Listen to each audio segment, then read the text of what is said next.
Today I could talk about, like my life after going through the period of fasting, meditating, getting sent to psych wards, and I'm gonna try and be as vulnerable. I feel like the last couple of talks have been really vulnerable. I'm gonna try and be vulnerable again because I think for the only reason why I know what I'm talking about with spirituality is because I've gotten things so wrong in the past. And so I think it's good to just highlight I'm a human being.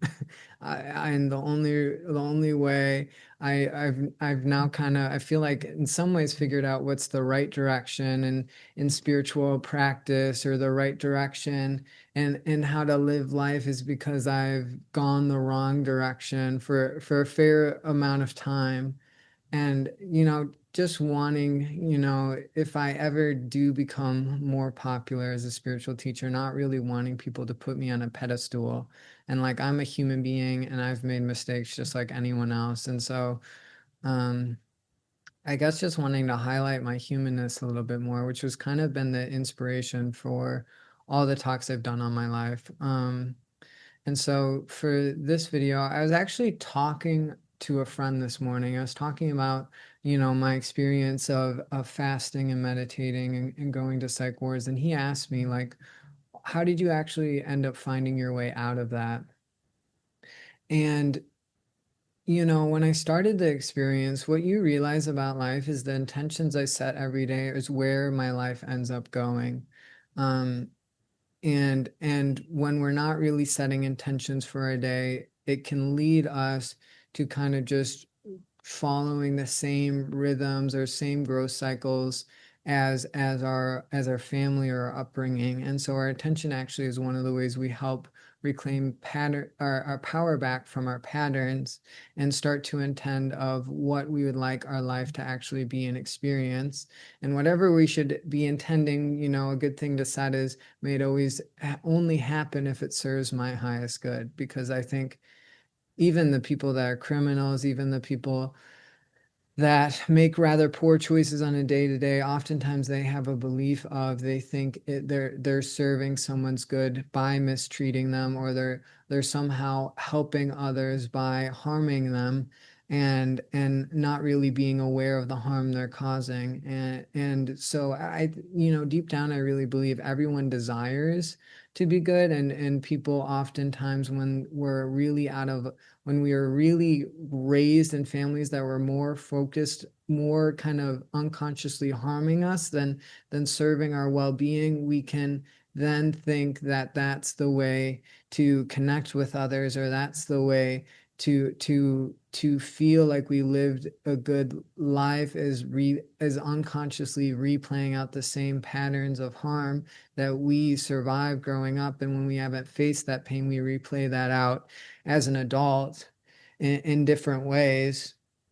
And we have some type of hallucination that, even if we're just addicted to a substance, oftentimes there's an idea of, oh, marijuana is somehow serving me, it helps me tap more into my emotions, or gives me greater peace of mind, or is helping me cope with life when I don't feel capable of coping with it. But in truth, marijuana actually makes you more numbed and checked out and less connected with your body if you're overusing it.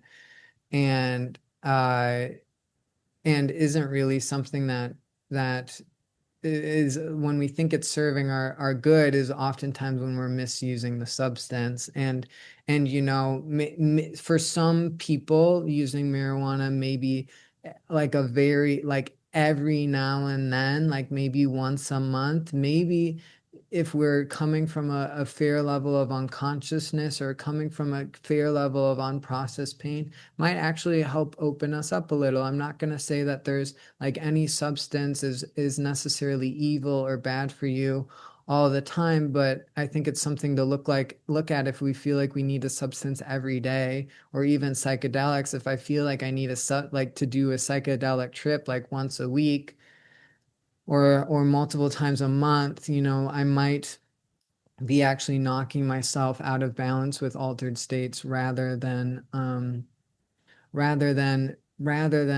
serving my well-being, which is oftentimes the subtle way of what keeps us addicted to that out of balance practice. And it can be the same with meditation, which is like when I was meditating like that in the hospital, I thought, like I would tell myself, like, you always, like anyone that's doing something out of balance or doing something that's really harming them, they imagine that it's somehow serving their well-being or the well-being of others. And I would imagine that there's that my energy, like me sitting and praying and and fasting all day at the psych ward, like that heart energy was helping the people at the psych ward.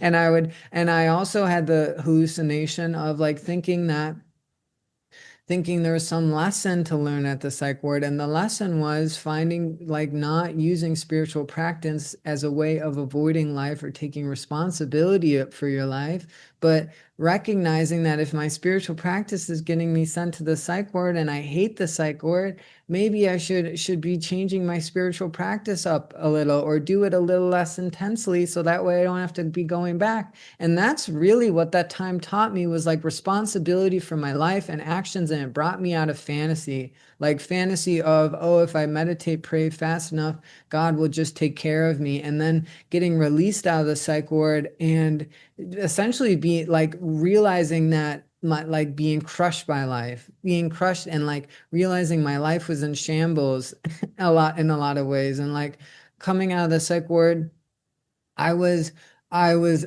so out of shape. I could barely walk up the stairs. I had no muscle on me because I just sat, like I'd been hospitalized like like 6 times in the spring of like a couple spring of maybe 20, I don't remember which year it is. I want to spring of whatever. I've been hospitalized 6 times, and was incredibly out of shape. And when you meditate and fast like that, you gain a bunch of weight because it's like you ping pong in extremes, and you go from not eating, and your metabolism gets used to being really slow, to then trying to eat again, and your body is not used to, like, is so starved for nutrients that stops telling you when you're full, and your metabolism is already slow. So then you put on a bunch of weight. And if you do that, if you ping pong from that multiple times in one season, which I was doing, like all that spring, I was in and out of the psych ward. I think it was, it was spring of 2022. Um, if you do that, you just end up like putting on a bunch of weight. And so for me, I'm normally, right now, I'm like 145 pounds, and I was 145 pounds before going through the second cycle of meditating and fasting and getting sent to the psych ward, and was close to that weight before all of that, and then of 145 pounds, and coming out on the other side, I'm 174 pounds of all fat, no muscle, could barely walk up the stairs. And during this time, my best friend, who was like my closest relationship and who I was like my friend from college, I talk about in another video, who was like I was in love with, we ended up having a falling out. She comes back into my life senior year. I think I'm gay, so we end up just being friends. She ends up dating someone else, and we become, like, I would say pretty close friends. Years, like the 2 years after college, and coming out of the psych ward, like she thinks I'm crazy, at least what I'm assuming, and so she stops talking to me. And having to face the grief of losing my closest I've ever felt to anyone at that time, on top of being 174 pounds, being overweight, having to move back in with my parents, which sucks. And my parents work like 12-hour days, have very little space or time to connect with me. And, also during this time, my mom was like, let's do some like blood work and a brain scan just to like see how your body's held up from all that meditating and fasting. And of course, after me pretty much spending the last 8 or 9 months sitting in a meditation, basically, the brain scan comes back and like there's less blood flow on the right side of my brain, and the doctor tells my mom, like, you know, he should be exposing like experiencing like emotional dysregulation and like impulsiveness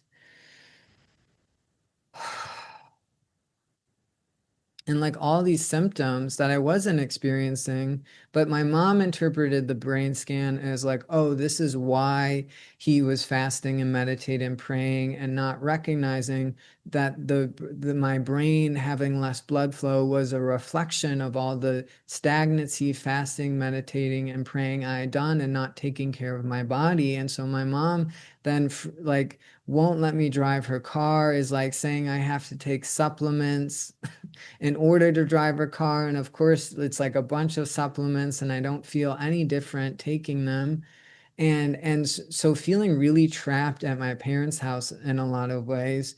Um, and my mom had since moved from the hometown I grew up in, so I didn't know anyone in the area. My best friend was no longer talking to me. I had lost touch with anyone I went to college with, and was just feeling crushing levels of loneliness every day. No one, or the only thing that was in walking distance where there was like some type of community was like there was a gym close by that was in walking distance, but it was like an old person gym where it was like all 60-year-olds. And so my day for like 8 or 9 or 10 months coming out of the hospital for the final time was I would go and work out, and eventually I worked up to working out 2 hours every day as a way of trying to help my body lose the weight, which ended up working after like, and it took like 9 or 10 months, but I ended up losing, doing like a 2 hour hit workout every day. Eventually I ended up burning up all the calories and becoming rather muscular. Listening to a couple hours of spiritual talks every day, and then also like playing my guitar for 2 hours every day. And that was my life for like I got out of the hospital essentially in July, and that took me all the way up to May the next year. Of like just out, like every day I would do some visualizations or listen to Matt Kahn. I would play my guitar and go work out, and knew no one. I would talk to some of the old people at the gym, and eventually in the spring of 2023 would started playing pickleball with them.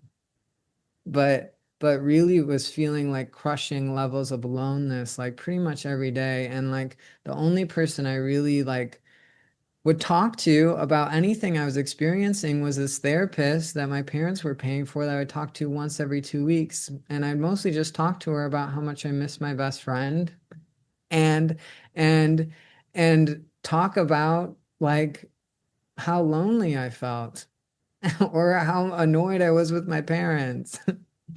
Um, and so it really was a time that like like fasting and meditating and praying was like a more intense time, but the duration and the going through a time of just feeling like absolutely worn down by the monotony of life and feeling like I didn't really have a life, like that broke me down in a different way. And like the intensity of fasting, meditating, getting sent to psych wards also like pushed me back into pornography too. And I think like the stagnancy of like how much I avoided change in high school when I was really like lost in a porn addiction, and then like really sitting and meditating is actually in some ways in like harmonizing with that same level of stagnancy. And then like fasting is kind of like can be a form of like self-hatred when it's out of balance, when we're practicing that regularly. And so like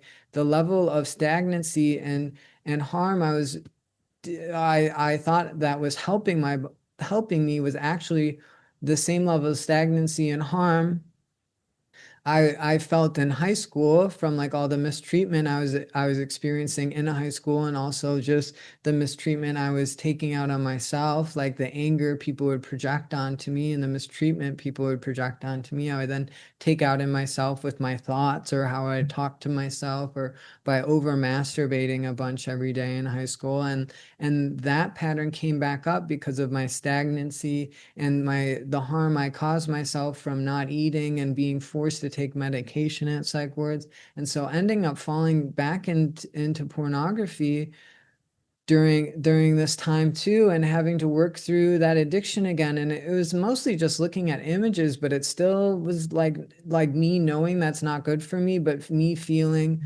like I couldn't stop choosing it because of just feeling like I needed something to soothe from all the intensity of like of having, the experiences of being forced medication on me, and all the intensity of my body was feeling from like going so long without eating. And like I really feel like when you're wondering like how you find yourself free of a pattern, it's like absorption always leads to transcendence. And when I was talking to my friend this morning, he was like, what ended up leading you out of that experience was the fact that I was so absorbed in the experience eventually helped me see through it. And like when you're most absorbed in codependency and lost in codependency is actually like the darkest night bursts the brightest light, or bursts the healing you need to actually find your way out of it. And that's what happened to me at the psych ward. Is like I would like I had like there, you kind of would set goals for myself, because it's like, well, this is kind of what I'm working at right now, is like, how long can I fast for? Scary can like the doctors threaten, how scary can the doctors threats get, and how long can I sit with those threats without running from to food and fear, which is crazy. And I do think it did help my relationship with fear a little bit, and also discomfort. Like now I'm very good at with discomfort, and even when I'm feeling hungry, like I'm so good at sitting with it now from these experiences. But my last kind of goal, like meditating and fasting, is like anytime they would medicate me, it would essentially be like I would be meditating intoxicated, which was a really uncomfortable experience, and it would always lead to me to go, you know what, why don't I just give up, and like what am I even doing here? But the idea of like, I'm learning from something from the psych ward, or I have to keep on replaying this experience until I learn what I'm meant to learn, would keep me going back to the psych ward. And I would never take medication when I wasn't at the psych ward. But the one thing that I wanted to like be able to do was like, can I can when even when they force medication on me, can I still sit with that experience? And so the last time around, I end up breaking my personal best of like how many consecutive days I could go. I could go fasting, which was my now record is 21 days straight consecutive. Like I've gone longer when like with taking like a break to eat here and there, but 21 days without eating is like my personal best now. Um and so that was kind of the last thing I hadn't been able to sit with, is like, can even when they're medicating me, can I still sit with that experience and face that experience, and not get scared and run away to eating and wanting to leave? And like the practice was like, how scary can this experience get and me still be unmovable? Was essentially the practice I was doing.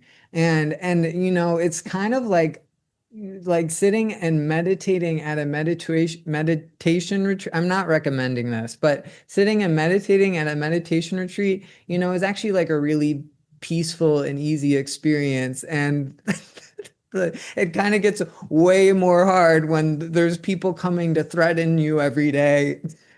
And then you go, can I still stay in my meditation? Which is, Yeah. Don't do what I did, but just to help myself not feel bad about this experience. Um, uh, and so like the last time around, I end up being able to sit with being medicated, and I go for 21 days, and now the doctors are threatening to like take away my rights and shock my brain because it's like the last tool they have at the psych ward to be able to treat anyone. And right, everyone has to get better. If people don't get better, then the doctors feel like they don't have a purpose. And so that was like the thing they're now threatening. And of course, me trying to be unmovable is like, can I sit with this?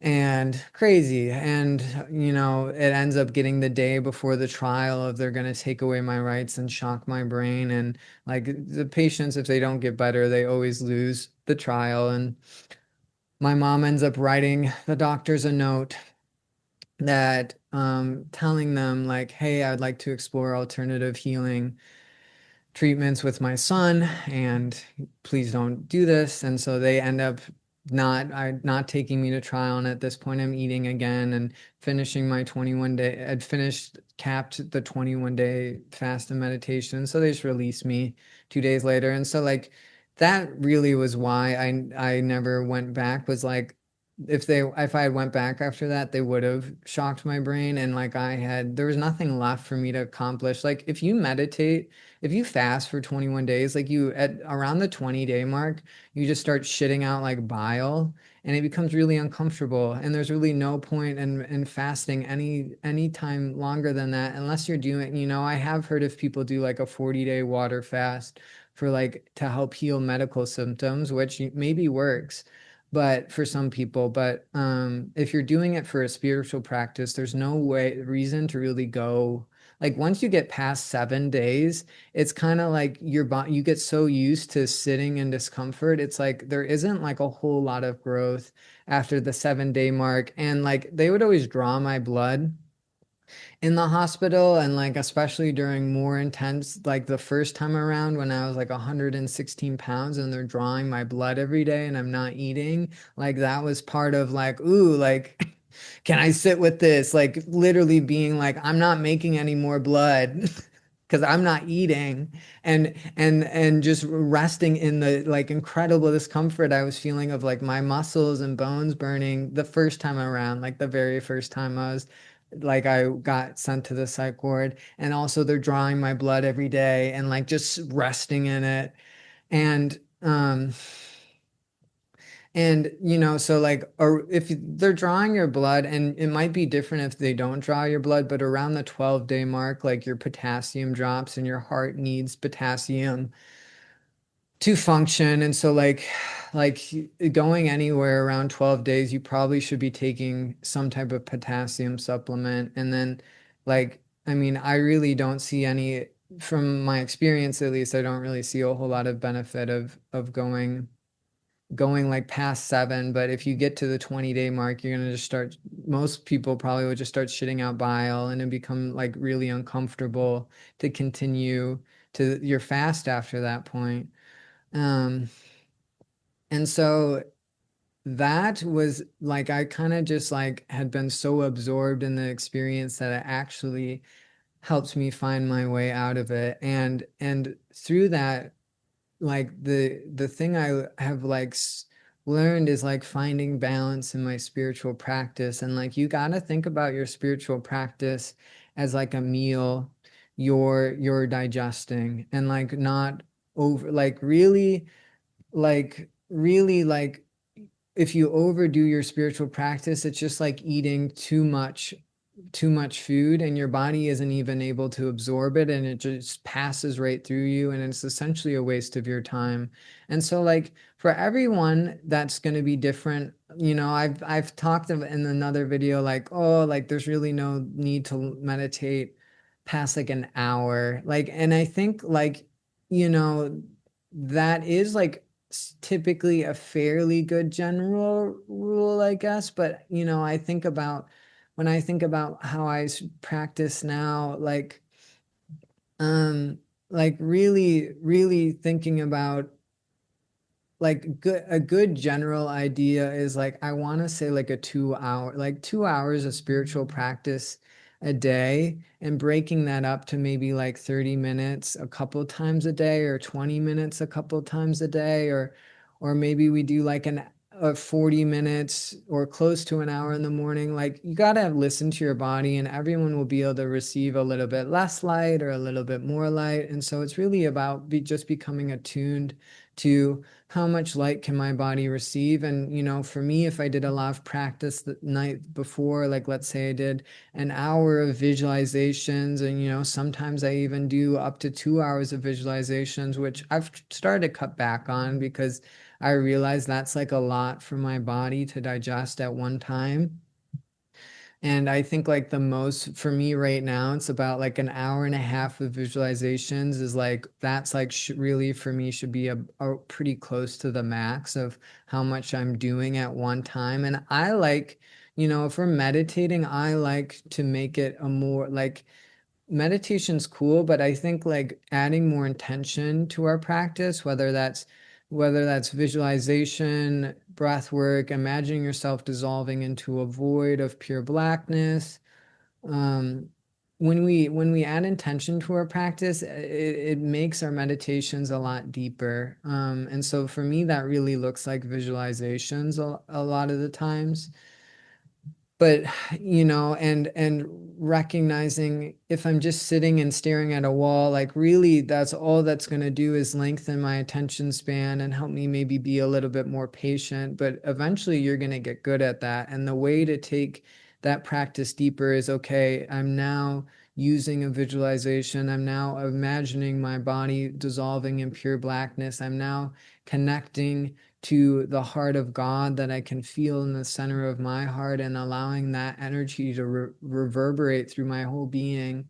Or like just bringing some more intention to the practice of meditation is really powerful. And also just learning to listen to our body. And when I'm starting to have a hard time focusing, when I'm starting to crave technology, when I feel really scattered, that usually means I overdid my spiritual practice, or I'm feeling hypersensitive and the world's too much, or everyone's voices seem just a little too loud for me, right? That's a great time to say, I'm ungrounded and I need to do less spiritual practice, not more, and actually spend more time just taking care of things in my life. And really, when we're thinking about spirituality, is like living a well-rounded, well-balanced life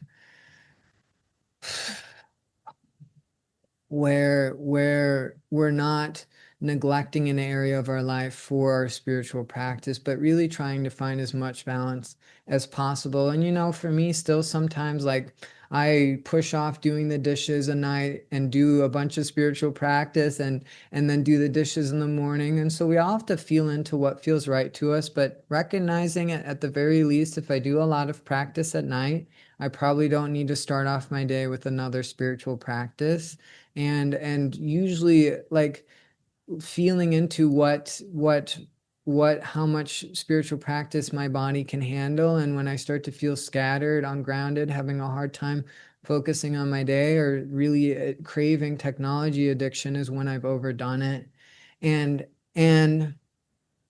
if I and if and looking at, okay, like a good starting point is like, let's start, like if you really want to be like, I want to take spirituality super deep, start with break up 2 hours of spiritual practice throughout your day and see how you feel, and see if, okay, when I do that for 2 hours a day, broken up, so maybe 30 minutes a couple times a day, or 20 minutes a couple times a day, how does my body receive that?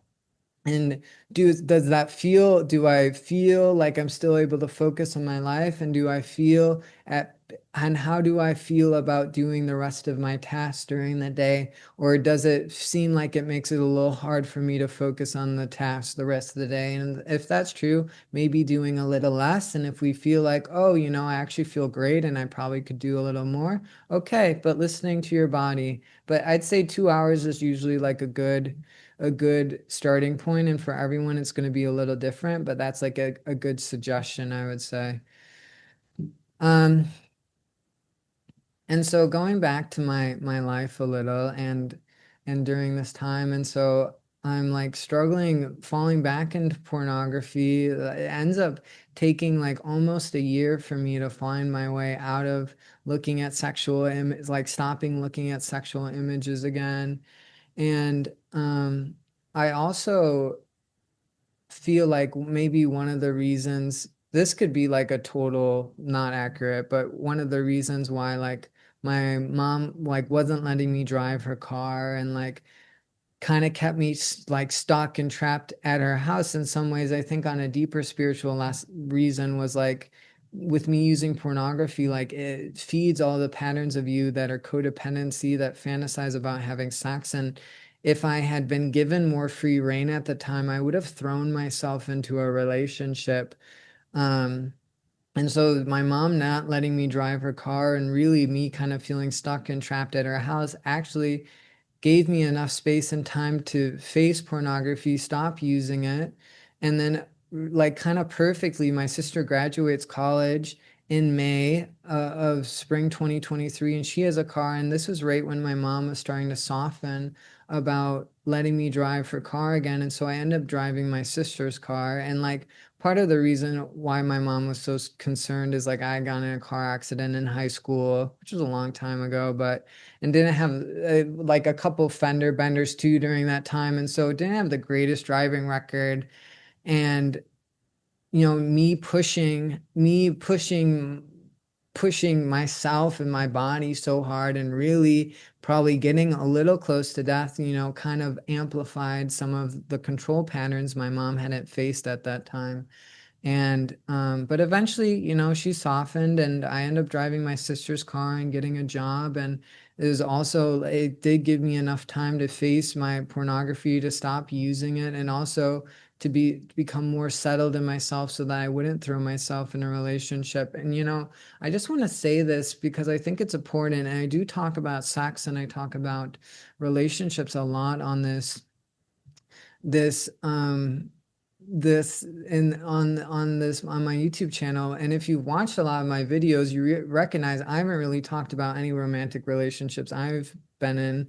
And like with my symptoms I was experiencing in my digestive and reproductive system and feeling so self-conscious, like, and then pretty much following into like that was college, and then coming out of college and COVID hits my last semester of college, and then I get really into this meditating and fasting cycle, and that takes me all the way up to like end of when I'm 24 to 25. And 25 is like me working, living at my parents, working to lose a bunch of weight and and kind of being stuck there. And this is also the time when I'm listening to Matt Kahn, and he's talking a lot about soulmates and how soulmates isn't so much about searching and seeking for the right person, but it's actually about embodying a level of wholeness.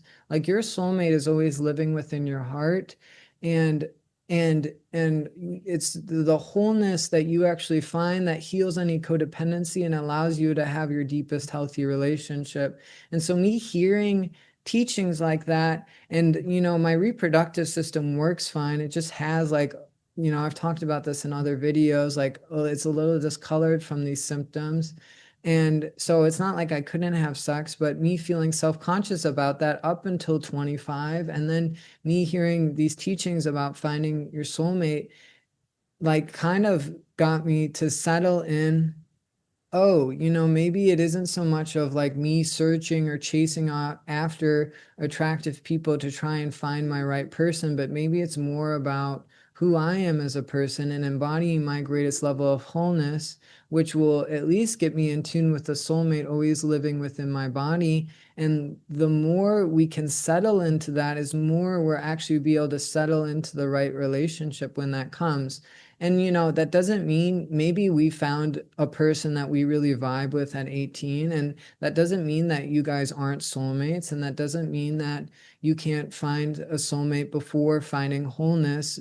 but if someone isn't in your life at this time, it's an interesting thing to think about. It's like, okay, what if it isn't so much about searching and seeking, but it's actually the wholeness and balance and harmony I find in myself, and not giving my power away to outside people that actually would allow me to fall in my deepest love with myself, which would then create the harmony and balance within me to then be able to fall in my deepest love with another. That would actually be the energetic formula I would need to be able to attract my soulmate. And so hearing these teachings and being 25, and I actually ends up leading me to now, like, it's like now I could have sex. Now I could probably be in a relationship pretty quickly. I live in Chicago. I meet new people that are my age all the time that are attractive, but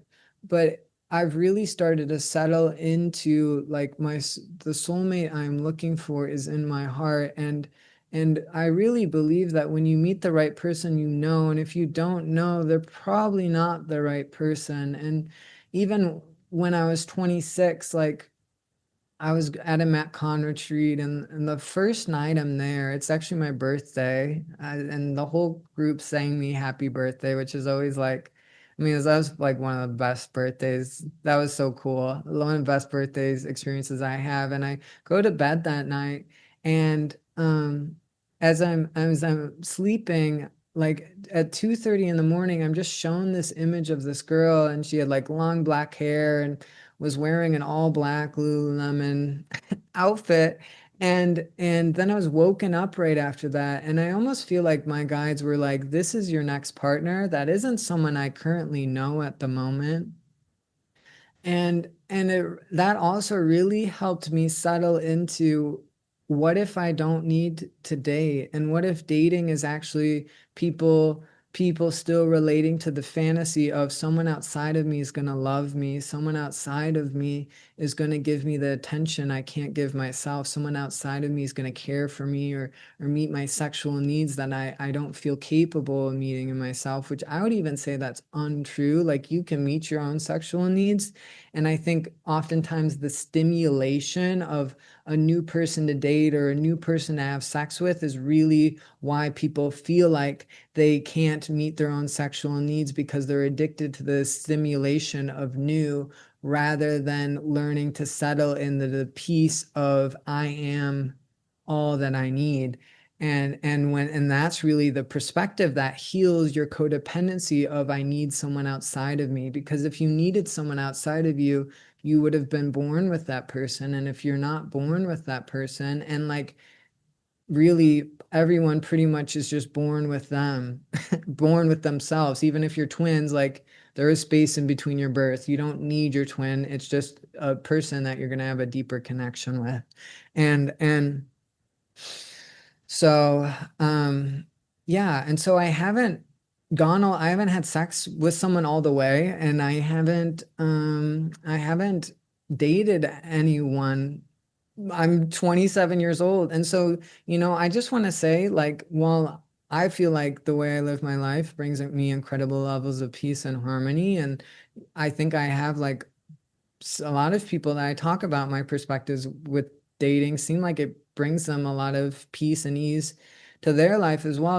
I just want to say, I see a part of the elephant. Like, I think Jane Goodall was like, what if every part of person sees a piece of the whole, or every person sees a piece of the elephant, and like, it's about bringing all our perspectives together. And so I'm not going to say that I know everything about dating, or I know everything about sex. And you got to take it with, I'm a 27-year-old, and while I teach from my alignment, and I teach about the relationships, like the relationship experiences I've had, just with friendship, and and also like the minimal, like sexual experiences I've had, like, um that I don't know the whole thing. And so when you listen to my teachings, also recognizing that too, like, I'm just going to talk about what's working for me. And if it doesn't feel like it works for you, that's fine. And while I do feel like I'm kind of like in a really deep alignment with truth and peace, and I feel incredibly peaceful in myself, like I don't know it all. And so I just want to preface that. And yeah. And so eventually, I end up getting a job at Stretch Lab, and I end up saving up money and moving back to Chicago. And then I tear my shoulder working at Stretch Lab, and have kind of been bouncing around jobs for like a year now, just working. Like I was a substitute teacher. Before that, I worked at a junkyard doing eBay listings for them. And I'm very much still figuring things out. And I think that's like where I really would like to leave things at, is like, I'm human, and I don't have all the answers to everyone's problems. And I'm just sharing perspectives that work for me. And, I hope my vulnerability, and I hope me talking about my experience is helpful for you. And take what you need and take what you like and forget what you don't. And yeah, thanks for watching. Thanks for listening to my story a little bit. I love you guys, and have a great rest of your day.